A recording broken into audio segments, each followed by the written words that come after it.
And now, Jalen and Jacoby on ESPN Radio. When I pop the trunk, head the deck. Y'all pop the trunk, I pop the hood. Now act stupid, I'll pop the trunk. Now give me your boom. I'd be lying if I said I don't kind of enjoy it when Jalen Rose is in here. Because it brings an opportunity to have some other voices on the show. Some other colleagues. Joined today by Marcus Spears. Thank you so much for doing the program. Man. I'm a fanboy right now. Appreciate you taking the time out. We'll have Ryan Russillo on the show later. This is our podcast exclusive. We don't just give our podcast listeners a audio version of the TV show. We give them some exclusive content. Love it. And appreciate you having me, bro. A lot of confidence in putting me on this show. Now, it might get canceled. I'm very confident in this. Okay. We're on the verge of getting canceled every sentence here. Well, I'm good. Yeah, the executives watch, though, so be careful. Cool. Jimmy Butler blew everything up. Jimmy Butler is a saboteur. He's a terrorist. Jimmy Butler, I'm not reporting to training camp. I'm not going to come to practice. He's like, oh, you guys want me to come to practice? Fine, I'll come to practice. Not only did he go to practice, he played with the third stringers, and then he won the game with the third stringers, trash-talked all the starters, trash-talked the front office, then talked to Rachel Nichols, and guess what canceled today? Not our show yet. Not yet. The Timberwolves canceled practice today. Sure they did. Jimmy Butler's pulling all the strings. You know what? They don't want goons and savages in the building. No, so they're trying to figure out how to get Jimmy Butler the hell out of there before we have practice again. It makes them uncomfortable. Look, dude, it is $300 million tied up in Karl Anthony Towns and Wiggins, and the best player on your team going at their neck. Every day. That's a bad situation. And winning the game. You know the GM was sitting there like, y'all better win. Y'all better win this game. So that's the point now, Cole. Where do you go from here? Well, They canceled practice. But no, I'm saying for the season. Jimmy Butler just wrecked your starters, per se, with the guys that don't even play. But not only that, and then he walked out the door before practice was over. He's not going to any meetings, and then he goes straight to an interview with Rachel Nichols and had this to say. Let's listen. So, boy, you had an eventful day. You could say that. You returned to practice for the first time with the Wolves, and I'm just gonna read a little bit of Adrian Wojnarowski's report on what happened there. That you were loud, emotional, passionate, we like to say, targeting Coach Tom Thibodeau, teammates like Karl Anthony Towns and Andrew Wiggins. That you told GM Scott Layton, quote, "You effing need me." How would you describe what happened today? A lot of it's true. A lot of it is true. But you got to think, I haven't played basketball in so long, and I'm so passionate, and I love the game, and I don't do it for any other reason except for to compete and go up against the best to try to prove that I can hang. So all my emotion came out at one time. Was it the right way to do it? No. But I can't control that when I'm out there competing. Like, that's my love of the game. That's raw me. I love this. I love the game so much. I'm so passionate. I couldn't help but yell at everybody and win the game. I had to yell at all my teammates. I'm just so passionate that I had to clown everybody on the whole entire team. I was thinking the same thing, man. Passion has become the new word for disrespect. Right? Yeah. I just love the game so much. I just love That's it. why I had to clown everybody. I want to punk all my teammates because I'm passionate about it. Like, I love it so much. Jimmy is a goon, bro. Like this is one of those situations that we gonna look back in basketball and say, I love that guy for the way he played and his attitude towards the game. Now, I don't know how this is gonna bode well for him in free agency. It's interesting. So somehow through all of this, he became more likable. Yes. Like not only did he leave work early, not show up to work, yell at his boss, and then go to the media and tell everybody about it, but I like him more because of it. He increased his value at that franchise. Do you really think so, though? Yes. Do you really think so? Yep. Through all this? If you're another GM, no, let's be real, though, Marcus. All right. You played professional football. If you're another GM, are you saying, I want that guy on my team, or you say, I don't want those problems? If you Pat Riley, yes. If you're a GM that can manage that, yes. I think need to be a Pat Riley type. Someone needs to look him in the face and be like, Jimmy, no, not today. I got it. I get all of that. But if it's raising the level, then you go with it. Right? And if he is delivering what he's supposed to deliver as well on the basketball court, it's warranted. You know, superstars or dudes that stars get a bigger pass in situations like that. Of course. Like, that is a part of it. So when Jimmy went in there and he did what he did to the first stringers, he proved to everybody in that franchise that you pretty much need me to have any shot, right? So now he walks away with every other GM in the NBA knowing that. Here's the thing. Cole. Marcus. Every other GM knows that Jimmy Butler went into practice and beat the starters for the Minnesota Timberwolves. But do you know what else he did? He yelled at the GM. So if I'm the GM, I don't want to get yelled at by Jimmy Butler. You don't think Jordan ever yelled? You don't think Kobe ever yelled? Of course, but that's Jordan and Kobe. But what I'm saying is, you are the Jordan and Kobe to whatever franchise if you're the best player. In our mind, you may not be that, and obviously Jimmy Butler is not. But if you going in as the max player, franchise player for that organization, right now they think of you in that vein. So explain this to me. Be my psychiatrist. Okay. Why does all of this disruption, all this misbehavior, they canceled practice today, why does that make me like him more? Because you like goons. I do like goons. You like goons. I do like goons. You from the old school. I do like You like goons. dudes that play hard, bro. Like this is what we're missing in the NBA. What do we hear about the NBA all the time? I know you and Jalen talk about it. It's getting soft. It's soft. LeBron couldn't play in the 90s. And everyone's best friends. Exactly. And it's getting soft. And back in the 80s, they used to hate each other and they used to hard foul and they used to That's why we fight. need the Jimmy Butlers of the world. I That's love why Jimmy you Butler. like it. And you know why I like him? He drives a minivan. Does he? Yeah. That's dumb. He drives a minivan. That's just don't dumb. you dare disrespect minivans on this program, that's sir. dumb. It's dumb Don't you for dare. him to I know drive you a got minivan. kids. It's not Don't good talk to me gas about mileage. minivans, man. It's not good gas mileage. Don't It's not talk good to me about gas minivans. mileage. Moving on. A single black man driving a minivan gives people pause to think about his motives. He likes safe. He likes space. He likes Get a safety. Volvo. He likes safety. He likes space, and he likes cup holders. All right. You know what I All mean? right. And there's All I've right. got There's a plug bunch in of cup there. There's a holders. vacuum inside. It's great. No doubt. Moving on. Dumb. Former Adidas consultant TJ Gasnola testified, and you'll never believe this, Marcus, but he testified that some players got paid while they were in college. No. Yeah, he said that he made payments to the relatives of 5 players, including DeAndre Ayton and Dennis Smith Jr. It seems like none of this shocks us, obviously, but it seems like every couple weeks we get more and more information about this. Yep. So what is your reaction to the latest revelations? I hope my son is a top 5 recruit coming out of high school. So you're breaking the law, you're taking that money. I want the bread. I'm not going to even need it, but I want it. One thing about these stories that bugs me out, it's always like 15 grand or something, like 25 grand. I feel like it's like worth $500,000 to the program. Money. It need to be big money. I'm going to tell him I need big money. I need at least 6 figures when Marcus Jr. come out of high school. When Marcus Jr. comes out of high school, you're going to negotiate. Yeah. You're going to get an agent. And I'm going to give it to him. I'm going to funnel it through me and give it back to him. For real? No, I'm not. No, but Cole. What would you do for real to solve this? Nothing, because it's only happening with the guys that's going top 10. And if Adidas gives a guy that they project as a top 10 pick and he doesn't, you know who bites the bullet? Adidas. Because they just lost money betting their hinges on these guys. Look, bro, you saw the Ben Simmons documentary, I'm sure. Of course. We talk about DeAndre Ayton. These dudes going to college as a malfunction of the system. They not going to college because they need to.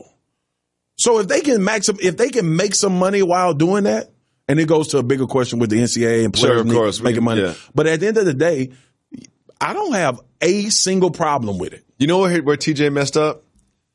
DeAndre Ayton's wearing Pumas now. He wearing Pumas. You didn't get the job done, It's like, come on, TJ. You didn't get the job done. Now you're testifying about the payments you made. He should be wearing 3 stripes right now. He might be mad at that. He's not. Moving on. It's time for News That Matters. So a British couple, the British people, they like their pints.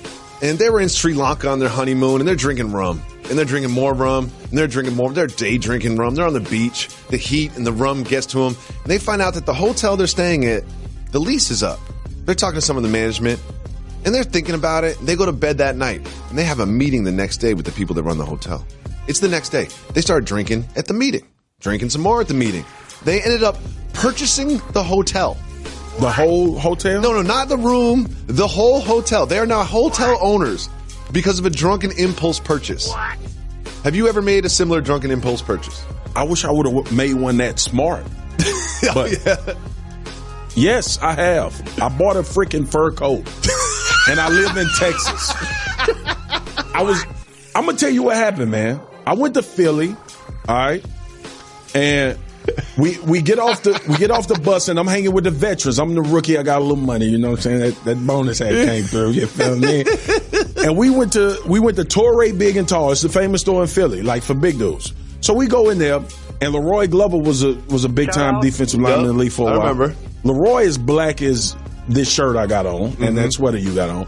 He bought a black mink, and I was like, "What are you doing, Leroy?" He was like, "You gotta get a mink, man. You're in the league." I bought a white freaking mink coat, bro. Not only did you get a fur coat, you bought a white fur coat. Bought a white mink coat. But I live in Texas, Cole. I wore the coat one time. And here's the thing is you can't pack it on the road. You're going on a road trip. You can't pack a white mink coat. You can't do anything. Where is that coat right now?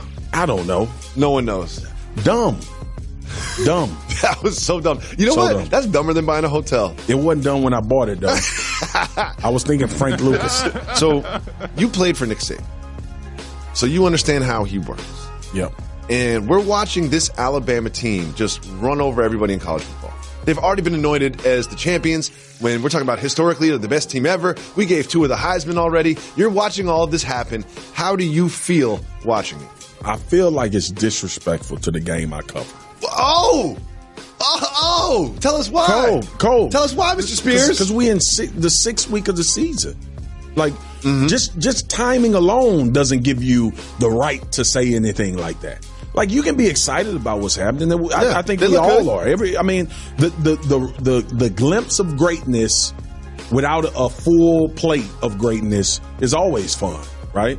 Remember when we saw Golden State coming on, and it was like, man.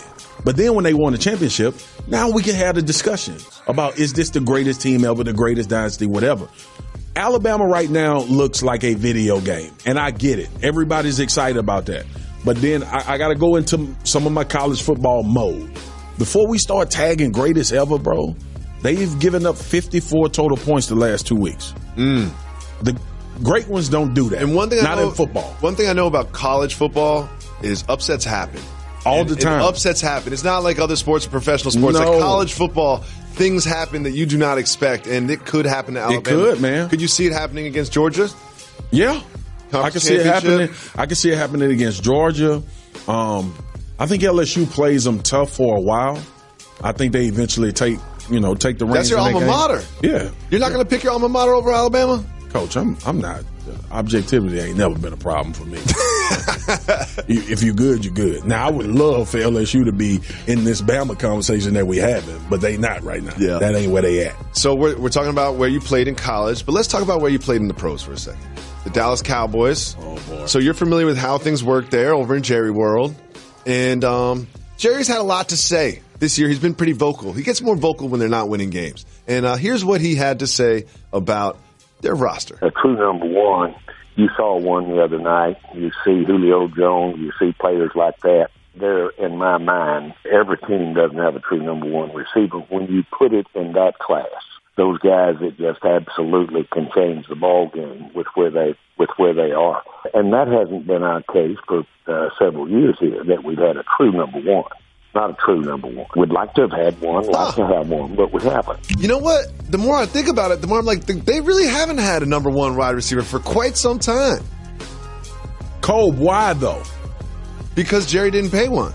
So why in the hell would he say that? Because he's just complaining. He's rich. He's a rich guy. He wants to complain about things. There we go. Like, we've solved the issue, bro.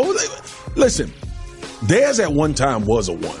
Let's get that out there. Yeah. All right? And then I was there when T.O. was there. He had 3 consecutive seasons, 1,000 yards, 12 touchdowns. Of course. So it's been one since Michael Irvin. But from the time between Michael Irvin and when T.O. got there, legitimate point. And then you got T.O. and then you got Dez. Miles Austin had a season like a number one. Yeah, or season, two. then the Kardashian thing happened. Yeah, you're never supposed to do that. You never mix that with great play. Come on, Miles. Once you do that, great play goes away. Yep. We all know that. But at the end of the day, man, it's your responsibility as a GM to have a one. I think so. So don't say that. This is the problem with Jerry Jones. What's the problem? He cares about this team, this franchise, and he wants to win. I tell people that all the time. For as frustrated as people are about him, the number one thing Jerry cares about is making the Dallas Cowboys relevant in the conversation about Super Bowls. Right? They're always relevant in marketing. In the conversation. We're talking about them right now. We're talking about them right now. But his biggest downfall is that he doesn't want to pull the trigger and be the guy that he needs to be. in order to win a Super Bowl. Who's that guy? Go get the franchise guys, man. Go get them. Earl Thomas was out there like, hey, I'm available. No, he not only that, he said he wanted to play for the Cowboys. He wanted to play. Josh Gordon, I'm not, by no means am I saying Josh Gordon returns to his normal form. Randy Moss, yeah. By no means. But if he's available. You see what the Patriots traded for him? Why don't you entertain that? Because at the minimum, Josh Gordon can create a situation where other defenses say, we have to pay attention to this guy that might free up Cole Beasley, Allen Hurns. So here's the question. Austin. If he's going to the Beyonce and Jay-Z concert with Dez Bryant, like they're sitting together for hours, why doesn't he just pick up Dez Bryant? Why doesn't he? He knows more about Dez Bryant than anybody else. Because it's not good marketing at this point. It's not good marketing. PR hit? The PR hit. It's not good. And the fact that relationship ended on the football, if Jerry was to bring Dez back, I think it would look more like he put Dez above everything, every team dynamic that may be happening with the Cowboys. Because we know what this was about. When T.O. was gone, it wasn't about production. No. It was about what he thought the perception of T.O. being on the team was. This same thing with Dez. Dez had 8 touchdowns, 800 yards. That's not a number one receiver numbers, but that's damn sure better than what you got. You should have a job numbers. Come on, man. Well, coming back to the Steelers, Le'Veon Bell. He's reportedly going to join the team, and Ben Roethlisberger was on the radio, and he had something very interesting to say about getting Bell back in the fold. In terms of just football player and running back play, it's been going up every week. I think James has done some amazing things that deserves to be on the football field. We also know what Le'Veon is and what he brings to the table. So I guess we'll cross that bridge when Marcus, if and when it happens. How should the Steelers handle the return of Le'Veon Bell? Play him immediately. You heard that, chiefly? Yeah, I did. Immediately. Immediately? First of all, you're paying him almost $1 million a game, all right? Which still blows my mind. Like, I'm with Le'Veon. I'm team Le'Veon. Sit out, get your money, stay healthy. Hopefully you get a big franchise. But every time I see you losing $700,000, it's every 832, I think. Every Sunday, that hurts me because I want that. I want it too, right? I want it too. So from that standpoint, yes. But then you got to understand the business side of the NFL. They're not going to sit you on the bench paying you $832,000 a week. And also knowing that you're not going to be on the team next year. Exactly. They're going to try to run you down in the ground. They're exactly what they're going to do. Right? So I'm with Ben because for all intents and purposes right now, James Conner is the future running back for the Pittsburgh Steelers. He looks good too. He looks real good. Yeah. Beyond this year. But when Le'Veon comes back, James Conner going to have to take a seat. That's fine. And that's fine. That's what I'm saying. So Ben is doing a good job keeping James Conner engaged. All right. Keeping him up and involved in everything that's going on. But you know damn well when Le'Veon gets back, he gonna be in this offense. Let's get the people what they want.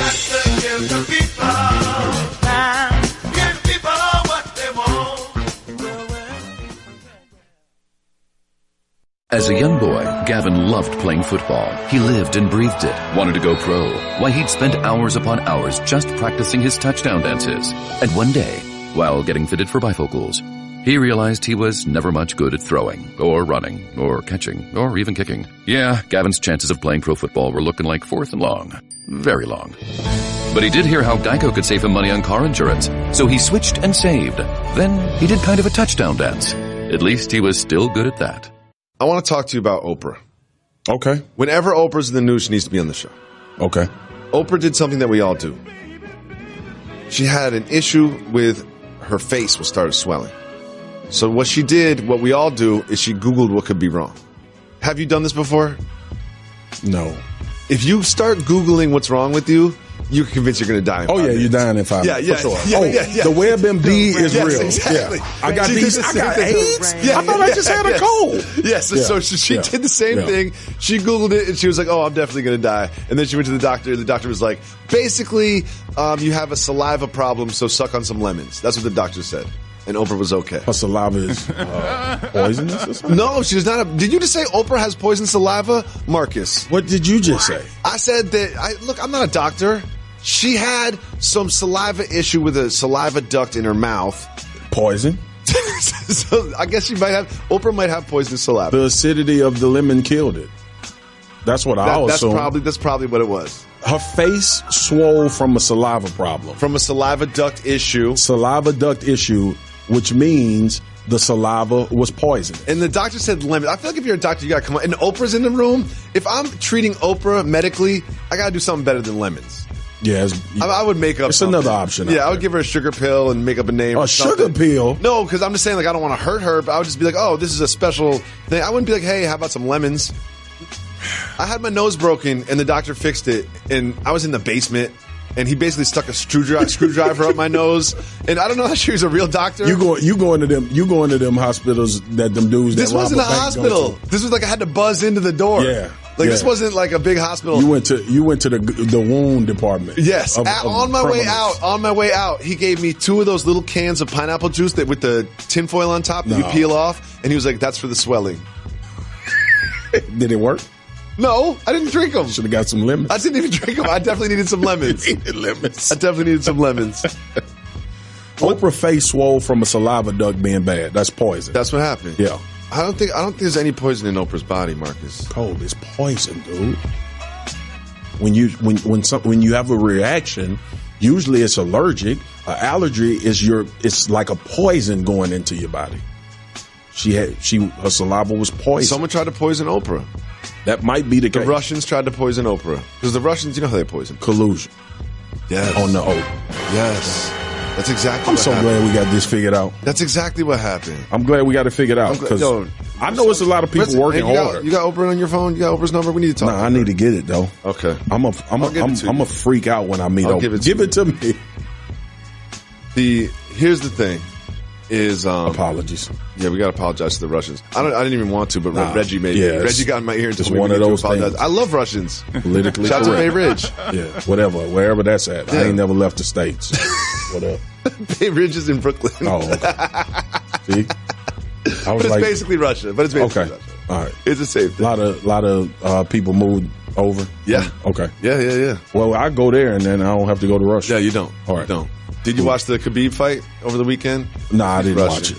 Oh, I loved it. It was good? Yeah. I mean, I'm a big fan of Conor getting beat, but I'm also a big fan of him winning a fight, right? Because it keeps him relevant. It keeps UFC relevant. It's every now and then the Conor McGregors of the world need to get beat to sleep. Yes. Like, I think everybody would agree with that. Sure. And then you come back and you have a win, and then you become the villain again, and we looking for somebody else to beat you to sleep. Yes, he wants a rematch. It's like, Conor, no, dude. You don't need a couple wins. Get a couple wins. Get a couple wins, and then you can get the rematch. And Khabib is there's something about, he's like a little too good. It's like, nah, it's like, I don't see there's no one in the world. See, I don't really, man, look, I like UFC. I play with Arthur Jones, who is John Bones Jones' brother. Shout out. Man, it's violent, dude. That is violent, bro. Look, I'm soft. You know, some people are like, yo, I'm hard. Like, you don't, like, people look at me like, you don't want it. It's like, no, I absolutely do not want it. Like, I know myself. I do not want it. Yeah. But there's something about watching 2 dudes beat each other up and the blood's splatting everywhere. There's something inside me that just loves it. It's an animal in there. Yeah, there's something inside me that's just like, you live it vicariously. Yeah. That's what you're doing, like watching man. An action movie, but real life. No it's doubt. like, I love this. No doubt. I love this action. I don't love it. I like it at times. As a defensive lineman, and this has been a story for so long that I'm kind of tired of talking about it. Don't get tired of talking about it. But you were a defensive lineman. Like you to talk about you were a defensive lineman. How do you feel about what's happening with the rough of the pass? The problem is when you get back to the locker room after Sunday, not only may that penalty have cost your team. Sure. That's number one, because we just saw Clay Matthews go through that. But you also get fined. And sometimes, depending on how they feel, how severe the tackle was or whatever the penalty was, they'll fine you. So now they say, quote unquote, that the fine money goes to charity. I'm sure it goes to Roger Goodell's salary. So they got to pay that salary somehow. Come on, man. Let's be real. So what's in the FedEx box? It's a piece of paper telling you how much is going to be. What's the number? Sometimes 15,000, sometimes 10 grand, 5 grand. It could be 40, 45, depending on what happens. So here's the thing: is the civilian will say, and again, these are all my friends. They'll be like, "Well, they're making millions of dollars. What's 15,000? Do you know what 15,000 is? It's $15,000. It's 15 grand. It's 15 grand that you don't have anymore after taxes. There you go, Kobe. You are right there with it. I don't care if it's $15. It was mine. Now I don't have it. It should be 15 yards. I would never make that 15 grand back. I don't care how much I sign for. I don't care if I sign $100 million, $100 million contract 6 months from now. That $15,000 that they took, I will never get it back. So here's a question. I'm sure you've had a couple penalties in your day. Yeah, I had a few. And after on Sunday and Monday, do you wonder, like, I wonder if I'm going to get the box? Like you waiting on the Grim Reaper. And then, like, so there's some guy named Jason whose job it is to come around with the boxes. And you're like, I wonder if Jason got one for me. Politely and when sit it on your chair. When he comes out, when you see Jason come around the corner and he got boxes, you're like, oh, no. Don't come my way. Usually you know, because by that time you've appealed already. Okay. Right? But sometimes you get... Who does the appeal? Like your agent? No, the league will do it. The players union. Oh, okay. They'll send an appeal on your behalf. Oh, okay. It's kind of standard protocol. Very rarely does it get overturned. Dude, so here's what I do with bills I don't feel like I should pay. I just don't pay them until they start cutting my lights off. That's dumb. Look, I'm not proud of this. You make good money. So do you? No, this is the old me. This is the old me. Oh, the new you. Yeah, new you would pay. I pay my bills. I mean, we used to just move. Like my mom would move. I grew up in Section 8, bro. Like I lived with my dad and grandmother for a long time. We grew up in Section 8, so it was like $1 a month for rent. And then my mom, like anytime we wouldn't be able to pay the rent or something, we'd just move. Just move? Yeah. That was Baton Rouge, right? Baton Rouge, baby. Shout out to Baton Rouge. Shout out to South Baton Rouge. Shout out to Scotlandville, Louisiana. I grew up look, we never moved in the good part. I'm not from anywhere. But why we never moved in the good part, Cole? Like, we could have fooled somebody in the country club of Baton Rouge for at least 3 months. We moved to every bad situation. But my mom loved me. Reggie thinks my sweatshirt is too small today. For real. Called me out. I said, is my sweatshirt too small for me? And Reggie said, Quincy's sweatshirt looks great on you. Quincy is my 5-year-old son. Hurt my feelings a little bit. But I've done something about this. I've started using Stitch Fix. I've used it before. I'm back in on the Stitch Fix. Stitch Fix is easy. Let me explain it to you. It's like you have a personal stylist who gets data on what you like to wear. Do you like patterns? Do you like basics? Do you wear button-ups? Do you wear crew necks? What do you like? They find out what you like, and then just magically they send you a box with items in it. You get the box. It's kind of like Christmas. You get the box. You try things on. If you have a significant other, you let your significant other tell you whether or not you should keep it. Sometimes you disagree. That's always kind of fun. I'm like, you really think I should wear this outside the house? And the more you use Stitch Fix, the more your personal stylist gets to know you. Because what happens is you don't keep every item unless you like every item. You only buy the clothes you keep. And it's all reasonably priced. And they work with great brands. It's not generic, you know what I mean, Kirkland stuff. They give you real brands you've heard of before, and you can ask for specific brands. It's a relationship you have with a stylist. You might think that you don't have enough money to have a stylist. I don't have enough money to have a stylist, but with Stitch Fix, I do. There is someone out there in the world who wakes up in the morning and says, what should I send Jacoby? What's he going to look good in? And they can do the very same for you. And it's affordable. Why? Because you only pay for the things that you buy. It's just like going to the store, except the store comes to you, and the store is perfectly custom and tailored to your needs. Right now, if you sign up with Stitch Fix, your styling fee is only $20, which is applied toward the credit toward anything that you keep. If you go to stitchfix.com/Jacoby, you can get started with Stitch Fix now. If you keep all 5 items in your box, you get 25% off the entire purchase. Right now, go to stitchfix.com/Jacoby, stitchfix.com/Jacoby. Get involved, get a stylist, get on your way.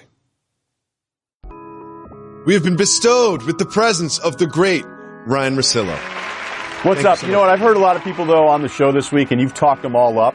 So I think you can't be as complimentary about every one of us that fill in, because then I don't know if it's real or not. Well, you're the only person that watches the other shows, so it works for everybody else. Thank you for calling me out.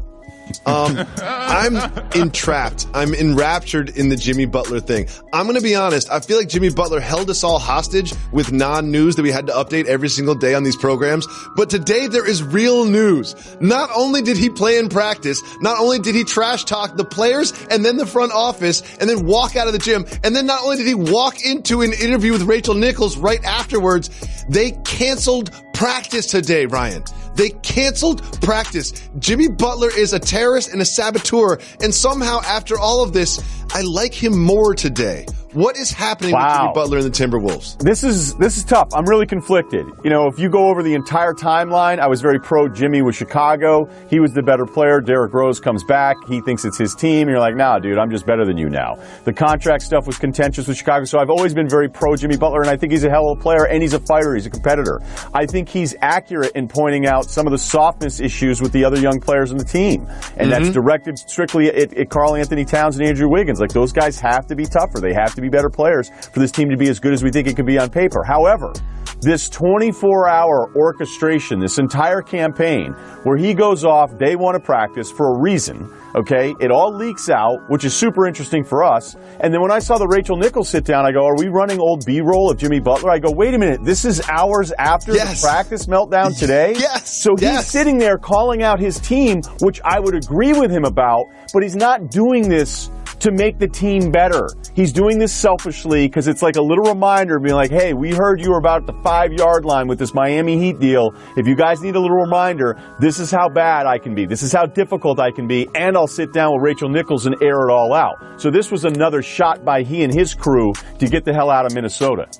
You're absolutely right. Like, what he did, he didn't show up to work. When he did show up to work, he yelled at his boss, and then he left his job early, and then immediately, something that you definitely should not do, went to the media and talked about it all, and somehow I like him more because of it. Like, tell me why I enjoyed this so much. Because it's incredibly enjoyable. Like, if he's this good, and he's sitting there, and he's crushing everybody in this practice, although I do wonder, like, which guy that lost to him would say, I was in awe?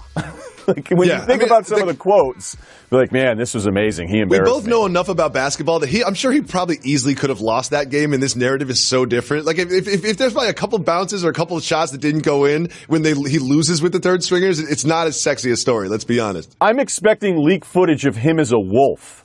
Just dribbling like through everybody, wolf. Okay? Like, that's how this story is being told. But what do you do next if you're Jimmy Butler? It's really simple, though, right? I mean, Jacoby, this is about he doesn't like the first contract offer. He wants out of there. I think even his teammates, from stuff I've heard, haven't loved him, even though he tried to shoot that down. And he even says numerous times in that interview yesterday with Rachel where he's like, if I'm being honest, it can't be fixed. It can't be fixed. And he made sure that, like, yesterday was a reminder. That wasn't about motivating teammates. That was a reminder of this is how bad it can be every single day if you guys don't get me out of here. He also said something I found really interesting in that interview with Rachel. Let's listen to it. I know Tibbs. He's in there by himself. He locked his door, and he's smiling. He's laughing. Tibbs, I know you, man. I know you. He's like, yeah. You think he's happy with what happened today? Yeah. Tibbs like me. He likes confrontation. He may not tell y'all. He likes it. So you were back in practice today. I assume you're going back tomorrow. I am. Should people think because you are back in practice that this is fixed or it's on its way to being fixed? I think people think that. I would think that too. What do you think? It's not. It's not fixed. Let's just be honest. It's not fixed. Is it fixable? It could be. It could be. It's not fixed. Could it be fixed? It could be fixed. But here's the part I really love. He's like, I know Tibbs. Tibbs locked himself in his office and he's smiling. Do you think that Coach Thibodeau secretly enjoyed the whole thing? Absolutely. There's no doubt. I mean, Tibbs is a fighter. Jimmy's a fighter. It's not just that Jimmy's a really good player and that's why Tibbs wanted him. He's somebody that he feels like could go at these young dudes. And I'll never forget a scout, one of my best sources for years, and he's incredible on the draft. And when Wiggins was coming out, and he was pretty good that first year, and he goes, you guys in the media are morons about Wiggins. They're like, he's pretty good, but he's not going to be nearly the dude you think he's going to be. He just doesn't have that switch. And I thought, man, that seems to be really quick to kind of write him off. He was right about that. And he goes, for all the Towns stuff, and Towns is great. He was saying, look, Towns is a max guy. He's going to get all the money. He's incredible. He goes, laterally, it's just not there. Defensively, he's he's going to let his teammates down. He was right about both of these guys. And I think Tibbs if a scout sees this, Tibbs sees this, and Tibbs is thinking, I need a personality more like Jimmy. The problem is if Tibbs isn't there for the long haul, his whole path may be more aligned with the guy that wants out than the owner that's still worried about Jimmy leaving without getting anything in return. So watching all of this and all this drama, like there's a part of me that just loves reality television. I love talking about it. And I like Jimmy Butler more because of all this. But if you're at a GM of another team, say the Heat or the Rockets or whoever, you're at another GM that wants to bring in Jimmy Butler. Do you want to bring him in more after all this or less? It's not less. It's not less. You would bring him in. And I always use the Dwight Howard theory. Think about this. Orlando still wanted to keep him. Mm-hmm. The Lakers wanted to keep him. Houston still wanted to keep him.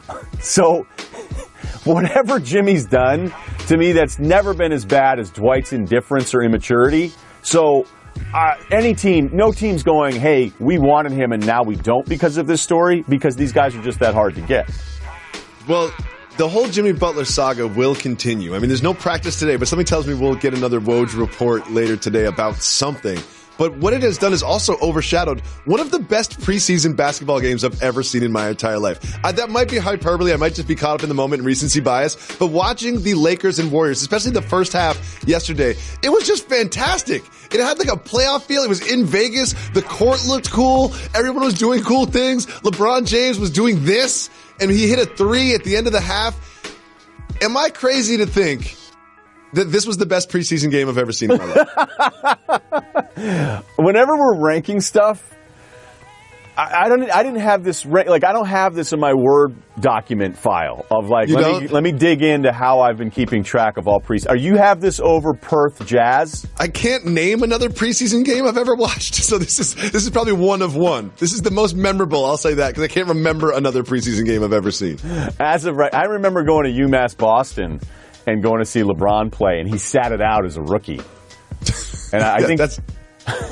that's where we are. Right. So a serious basketball question for you. One thing that definitely stood out to me about how the Lakers are playing, we know what the Warriors are, is the pace. Like, they were really pushing the pace, like a Pelican-like pace. Do you think they can continue this into the regular season and through it? Great question, okay? Because this season is not just the preseason. This is the narrative-selling season around the NBA, where sources are leaking out to all of us, hey, we're looking at doing this, a little bit of this. Yep. And be like, hey, if we can just get Deion Waiters right, that kind of stuff. And then I read an article about it, be like, this doesn't make any sense. Here's the deal. If the Lakers were to run, that'd be terrific. It would make sense with the athletes they have on this team, these interchangeable parts, these long guys that are so, like, that would make sense. However, LeBron hasn't played at a slow pace because people have been holding him back. LeBron has been playing at a slow pace because he prefers to play that way, and he's been great at it. He loves to back it out, dissect what you're going to do with the help, and then eat you alive. So this wasn't like David Blatt years ago was like, hey, I'm sorry you want to run, LeBron, but we're going to play slower. And LeBron's like, okay, I'll defer to you. Of course not. So maybe they run, but for a decade and a half, it's been in LeBron's nature to slow things down. I've definitely noticed the same thing. LeBron would much rather back it out, call a play, point people where they need to go, get a pick, go around that pick, back it out again, and then drive and kick to a shooter and watch that happen. And it works. It was so much fun to see. It was so much fun to see them go up and down. And this is something that I think is going to change a lot throughout the season. But let's say Luke Walton calls your phone, because I know you've got a lot of sources, a lot of NBA contacts. Neighbors. Luke Walton calls your phone and says, who should be my finishing five? Who would be the finishing five for the Lakers? Well, it's Ingram, it's LeBron. I think Kuz, although the Kuzma center thing, how about when he's like, dude, I didn't play center in high school, and now I'm going to play in the NBA? It's like I've never jumped in my life. The real decision will be, do they go small with Kuz, and then that means Ingram, and then that means LeBron, and then it's the point guard turn. Like, I really think that's going to be the weirdest decision of closing with Rondo or Lonzo, because my guess would be LeBron already wants to close games with Rondo, and I think that makes it a little dicey because there's still an investment here in Lonzo. So it's really those four at small, and maybe it's Pope because of shooting. I thought KCP looked really good yesterday, and I also think that if you don't finish with Rondo, you have a very upset Rondo on the bench and in the locker room. Like, you know that covering the Celtics, that if Rondo doesn't finish games, he's not going to be happy about it. Do you agree? Absolutely, and I do think, though, that's where LeBron, I think, has done a great job of the public face of what this franchise, what this roster ended up looking like. Because I've said, and nobody agrees with me, and it's fine, I don't think LeBron thought this was what the roster was going to be the start of the NBA season. If anybody thinks like, yeah, this is totally what his plan was. No, it wasn't. It wasn't. I don't think this was the Lakers' plan, okay? And now this is what it is. And he has said all the right things, but if it's weird and they don't get off to a great start, which is totally possible, as they try to figure out. I think you're going to see different lineups all the time as Luke Walton tries to figure this thing out. But LeBron will be Team Rondo because you can't. I don't know how, from any basketball sense, you could close with Lonzo and Rondo. So that's like the first soap opera I would say to be aware of, at least going into the year. Yeah, I don't think LeBron thought this would be the roster starting the season, but I can promise you this will not be the roster that finishes the season. Something is going to happen in a trade or a buyout pickup thing that's going to have a different team for the playoffs. Ryan, last time you were on the show, you talked about a college trip that you and the boys are going to go on. Any updates? Locked in. This is one of the best things of planning I've ever done, because normally when I'm going to Alabama, LSU, I'm going because of some event or something. I've gone a few times just on my own, and this time I don't really know that I have anything lined up, Jacoby. So I booked it. I've talked to LSU staff, LaBerge, the casino, they're in. We'll be at Walk-Ons. Oh. I may do a signing, and I don't even have a book out. Wait, I've been to Walk-Ons before. I haven't been to the casino, but here I know what you're really saying. What you're not saying, what you're really saying is I'm not going for work. I'm going for play.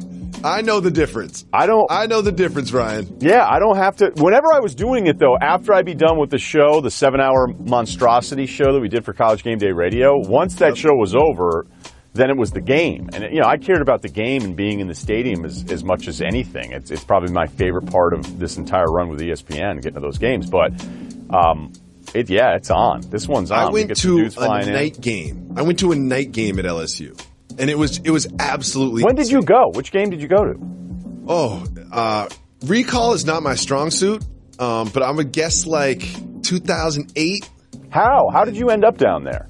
We had a digital show called ESPN Road Trip. I remember it. I'm not sure if you're familiar with Drubner. Are you kidding me? Yeah, Drubner's my guy. Yeah. Drubner's my guy. I recently just told Marcus Spears that I stole a frying pan from a Waffle House in Auburn, Alabama, and it was with Drubner. And I gave Drubner still has the frying pan to this day. I think I was there with you guys for that, because you had that Nikki girl that was really cool. Nikki Noto. Nikki Noto, she was the best. Right. Yeah, I can't believe you watched this. No, because I was on the sidelines with all of them, and you had this whole show based on these concepts with people, and like Drubner be running out with a flag. Yeah. And Stanford Stephen McShane, I'd be like, why is the guy from that show now on the field? And you guys were pushing the limits at ESPNU. We really were. I'm shocked that anyone remembers that show. Good for you, Ryan. I was on the road with them all the time. They had a van with like a speaker on the top. Yeah. Oh, yeah. That last. Yeah. I was kind of, at that point, I had enough. Nikki Noto. I was a huge fan of Nikki Noto. Yeah. Nikki, I'm still in touch somewhat. Social media. You always stay in touch with everybody. So you have your hotels in. How many human beings are going on this trip?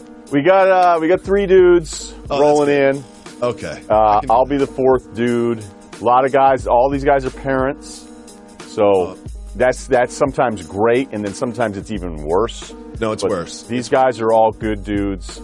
And one guy's never been. He's talking a lot of junk. He's like, it can't be that great. It can't be that great. And I just go, all right, fine. We'll just wait.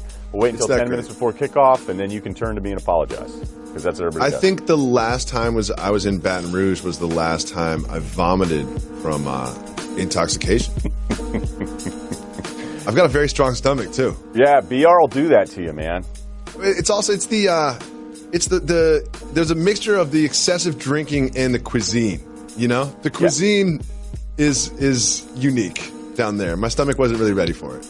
I would agree, because you start getting into that boudin, and then you're like, what is this? Is this chicken? No, that's alligator. Let's throw some more sauce on it. They had a cheesecake at this one place, our place Rufino's, where we do a big Friday dinner, where it's a crab cake cheesecake, and it's tasty, but you got to go for it, and then the oysters and all this stuff. So I'll contend that after being down there a bunch, that if there's some real apocalyptic stuff that goes down, it's going to be PR people and people from Louisiana walking the earth.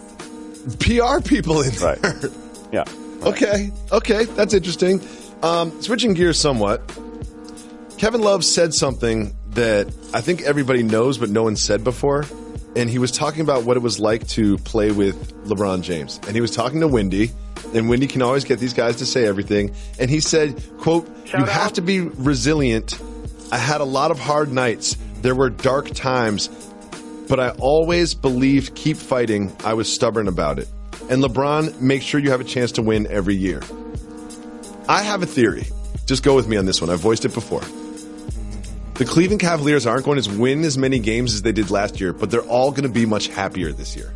Your thoughts? Agreed. I think LeBron's a great teammate because we sit here and we look at some of these guys' numbers and you go, oh, look at these numbers and this guy's numbers are down and all these different things. Like the whole point is winning games, okay? And if you're playing in 8 straight finals, then he's doing something right. But along the way, I think LeBron had these moments of frustration where some of it would be on him and he just couldn't do it. I mean, Kobe had that. Quarterbacks do it all the time where, Romo would throw a pick and then immediately the camera would be Romo pointing to some sort of dig route that he was mad the receiver didn't run. And then all of us at home are like, oh, I guess that one isn't on Romo. I think guys can be such superstars that they have this self-preservation about themselves. So whenever LeBron made mistakes, whether it was Tristan a couple years ago calling him out, which I actually appreciated from Tristan, or Kevin Love, I felt like LeBron beat on Love. Yes. Mentally throughout games. And sometimes, it was on Love to be tougher during games. So, I'm not putting this all on LeBron, but I do think that there's sort of an exhale. And it's not even LeBron. There's no expectations on this team. That's what I was about to say. One of my mantras in life is keep expectations as low as possible. And if you're Ty Lue, you're just like, you know what? I'm not getting fired this year. If we make the playoffs, they're going to throw a parade for me. This is great. I think Ty Lue I think he's happy. It's we got our championship. This is going to be great. Kevin Love just signed a big deal. He's I'm going to be the number one option. I'm going to put up 25 and 12. I'm going to be an all-star. This is going to be awesome. I'm excited for the Cavs this year. I'm actually bullish on the Cavs. I'm going to say something I shouldn't. Playoffs? I think the Cavs are going to make the playoffs. I think the Cavs are going to make you tell me the Cavs are worse than the Pistons. No, the Pistons, I don't know what to make of that team. If Colin Sexton is nice, okay? If Colin Sexton is nice, it doesn't have anything to do with Tristan. It doesn't have anything to do with JR or Kevin Love, because you're right. Love, if he's healthy, he's going to put up Minnesota numbers again. But if Sexton is nice, then I'll be on board with you, because I think he has a chance to be. Obviously, you're not paying attention to Jetty Osman's Summer League and preseason performance, Ryan Russillo. He's an MVP candidate. He's an MVP candidate this year. You want to know a great, I love when I talk to front office guys, name drop, and there'll always be certain guys that never play that people like, and he is all first team. You know who I like is Jetty. Yes. I just learned how to say his name right 2 weeks ago. I said Ceedy for a while. But that's all right. We're calling this guy Jetty now? Okay. Yeah, no, the international guys, I've stopped worrying about it because doing the draft every night, anytime I say the guy's name, I know within 2 years, once he starts getting 10, 11 points a game, no one tells you how to change, correctly pronounce their name until they get to double figures in the league. Yeah, that happened with Roberson. It was just call me Robeson, and then he started playing, no, I'm Robinson, dude. It's which one, man? Gadzarich? Yeah. Gadzarich went through UCLA. I mean, all these guys, they're like, dude, that's not on us. I'm still convinced most people don't know how to pronounce Rajon Rondo's name. Rajon? I'm going Rajon, right? Yeah, Rajon. Yeah, Rajon. People say Rajon Rondo. Rajon is the other one. I probably say it wrong half the time. No, I think you've been pretty consistent on it. And the thing is, if people are listening to this, they think they're right. I've asked them. I go, hey, what the hell? What's up with your name? Yeah. Just tell me, dude. Just tell me what your name is. He isn't in the television rundown, so I wanted to talk about him in podcast exclusive. He is slightly, but we're not talking about his game. Luka Doncic. From what you've seen, are you as excited as I am? Yeah, I am. But, this is not something that we didn't see when we watched him, but there's something about actually doing it, even in preseason, with other NBA bodies. And I know we're going to spend a lot of time on Wiggins, but there's just these moments where you see somebody move physically with other NBA players, and sometimes you can immediately go, oh my God, this isn't going to work. And there's other times you go, I can't believe I was even worried about this. And with him, it's not even just the physical part of it. It's mentally, he's not remotely intimidated. And in a way, he shouldn't be when you look at his incredibly, unprecedented accomplishments at his age in the Euro level. Of course. And another thing, this is going to make me sound dumb, and I don't mind saying it. I was surprised by how big he was. Because I'm watching all the international stuff, and you kind of everything's on a curve, even the size of people. I'm just what? I'm whoa, because all the highlights I saw were pick and rolls and like step backs and 3-point shots. And when I watched him in the game, I'm like, this dude is like a 4. Like he's kind of like Ben Simmons-y, the way how big he is and how skilled he is with the ball. A more skilled Jan Vesely? And I mean, I would put him and Jan neck and neck. I would put him and not Jan. Jan Vesely was huge and an athlete. If you trade Jan Vesely for Doncic, like who wins that trade? You know, who wins that trade? Who knows? It depends on what you need. I think that's a team-specific thing. I feel like we need to do best player. Can you talk to Connor Schell and ask if we can do a 30 for 30 on Jan Vesely? Okay, it'll be called The Kiss. The Kiss. If you don't remember, Jan was the one. He was the Kiss guy, right? Was he the Kiss guy? Oh my God, I haven't heard the Kawhi drop. That's amazing. The Kiss guy. I think there could be an entire. We should do 30 for 30s on guys that totally flamed out, but do them really serious. Like act like it's this big dramatic thing, and almost like those college game day features where you're like, am I going to cry at the end, or is this just about Jan Vesely? And I'm in. You know what? Actually, erase this because it's such a good idea. I don't want someone to see.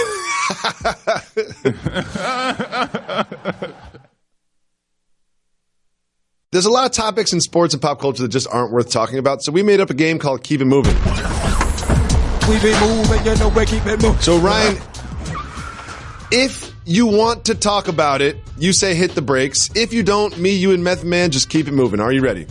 Forbes came out with a list of the most richest college football programs. Keep it moving or hit the brakes.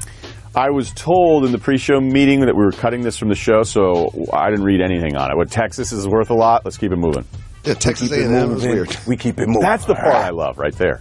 Joel Embiid signed a deal with Under Armour, reportedly. Keep it moving or hit the brakes? Hit the brakes on this. Embiid is probably, as popular as anybody other than LeBron on social media. Mm-hmm. But Under Armour's had this weird run the last couple of years, not to go all stock price on you, and think how lucky they've gotten. They hit on Steph. Yep. They've had Brady. Then Cam Newton has an MVP season. Even Jordan Spieth, Bryce Hart. Like, they have a great roster. So it's not just about the roster endorsing your brand.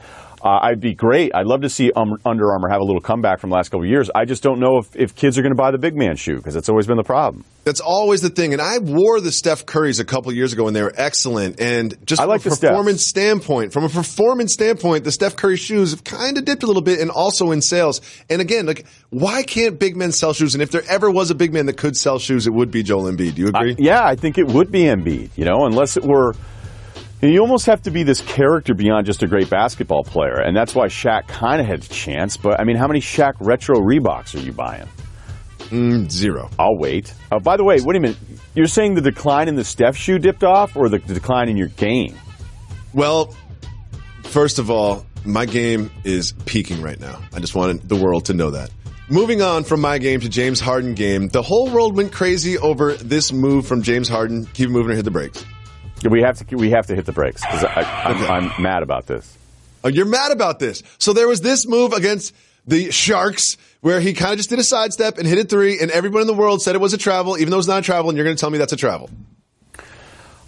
I don't know, man. That looks a lot like a travel. Oh, well, really? Well, guess who chimed in? Everyone. Referees. Yeah. The referees chimed in, and they felt the need. The NBA official actually followed this account. This is a legal play. Although James put the ball behind his back, he only takes 2 steps after the gather of the ball, and therefore is not a travel. So now you've got me saying it's not a travel. You've got the NBA official saying it's not a travel. So explain to me how it's a travel.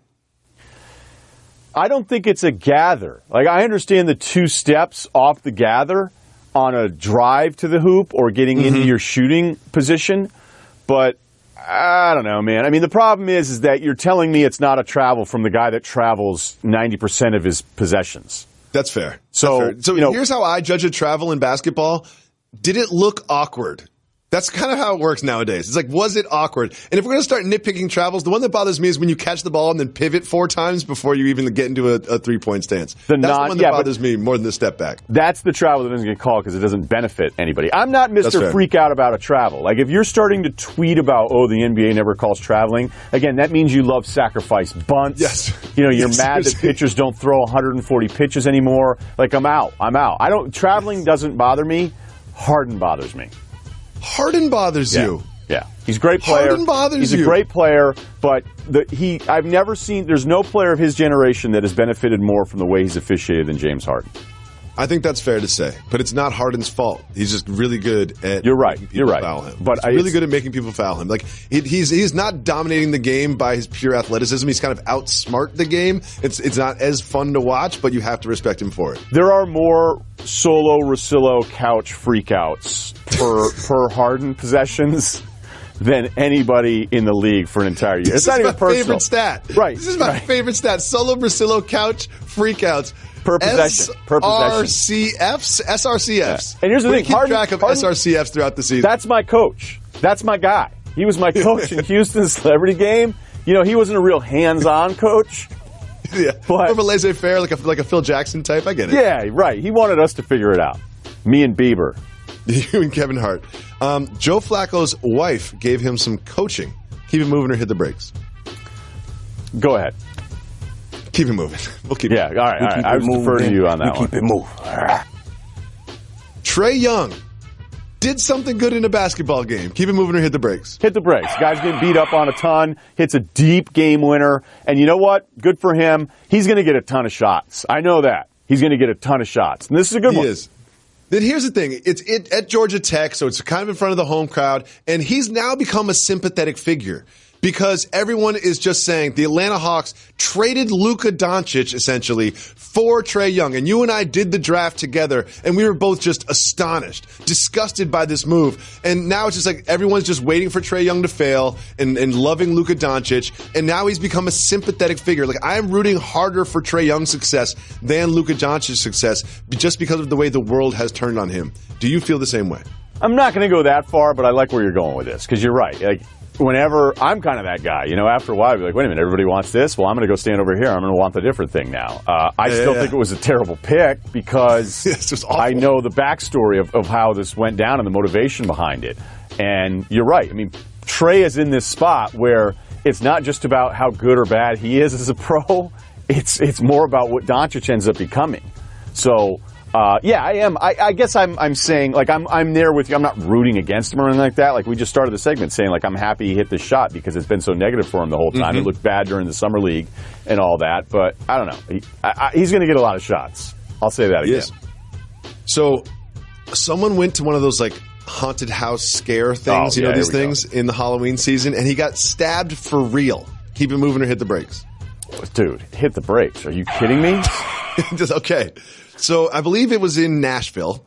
And these things, it's like a haunted house and people jump out at you or whatever. Yeah, and dude got stabbed for real.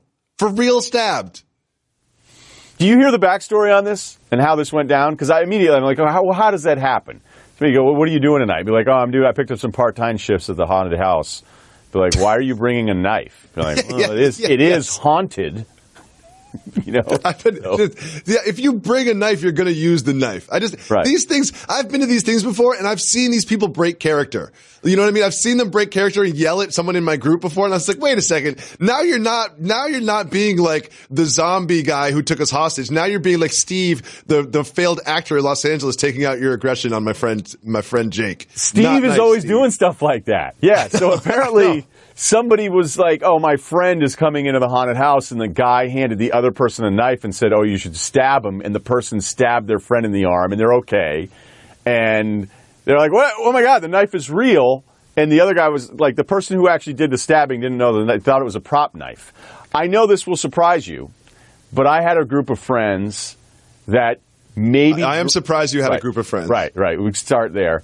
But somebody got a little rowdy when Steve and his buddies jumped out and got a little too physical and broke out of character. So the guys, after probably a few beers in the woods, went back into the haunted house and started pounding on the zombies.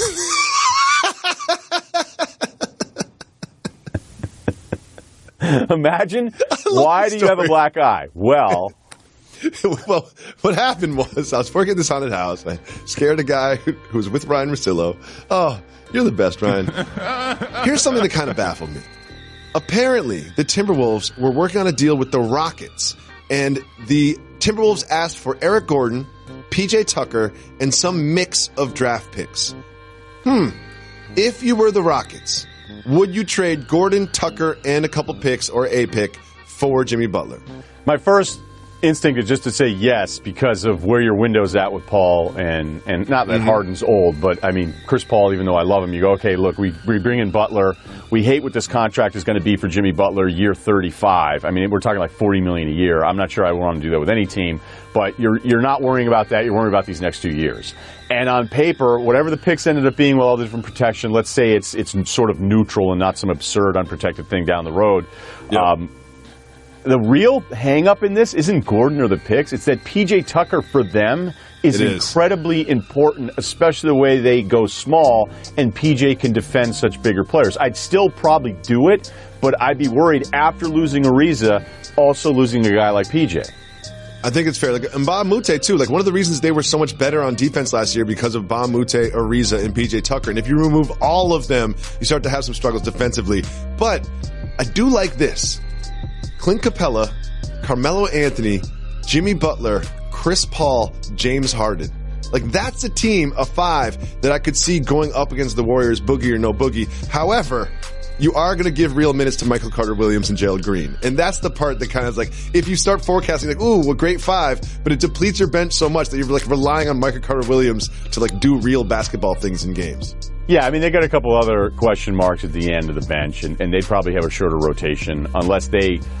I think the biggest thing for the Rockets really is just trying to find a way to recapture the drive that they had last year. I don't know emotionally if they'll come back from that. I do think all those guys, for the first two, Mbah Moute and Ariza moving on, what they did is they mimicked a lot what Golden State's been doing and what all these teams are trying to do, like position players, like size players, so you can just switch all this stuff with the way people are running their offense. So I'm not writing them off whatsoever, but even though I don't like the Butler bill, for all these teams that want to trade for Jimmy Butler, there's a part of me that's like, do I really want to trade for a $190 million bill here if I have his rights? I think that's what everybody looks over. It's like you're not just trading for Jimmy Butler, like you're trading for Jimmy Butler at a max deal, or you're just renting him, and then why would you just rent him for one season? Yeah, I think Houston, if they look at that being the price tag, because I think, look, Eric Gordon's been terrific. But Eric Gordon in that system is the best version of Eric Gordon. There's wide open shots. They have it down to a T. He hits them. His drives are actually okay. Ryan, I'm getting some. It's time for news that matters. I'm hearing that on a flight from Orlando to Cleveland, a woman was kicked off the plane because she brought an emotional support squirrel, and it delayed them 3 hours. Would that make you angry? This is ridiculous. The note is fake, the squirrel is fake, and so are emotions. I want to thank Marcus Spears for coming by, and I also want to thank Ryan Russillo for coming by again. I think we should just have a little asterisk at the end of Jalen Jacoby, and then at the bottom in fine print it'll say "and Russillo" sometimes. Are you cool with that, or is that it? We have to bump up your pay and your contract or something? Yeah. I mean, All right, we'll talk to your guy. And everybody, make sure that you call 985-80-JALEN and leave us cultural or regional questions. We're going to do a cultural or regional segment with Jalen Rose tomorrow, so don't forget to follow us on Instagram and Twitter at Jalen and Jacoby. Review us on the Apple app. Here's the thing. It's lame. It takes you 30 seconds. I hate even asking you to do it, but it makes a difference. Just give us 5 stars and review us. It does make a difference. So please do it, and I'll love you forever. We're not done, right, Kara? We're not done. We're not done. Got to give the people time. Give people what they want. They my little guys. I love them.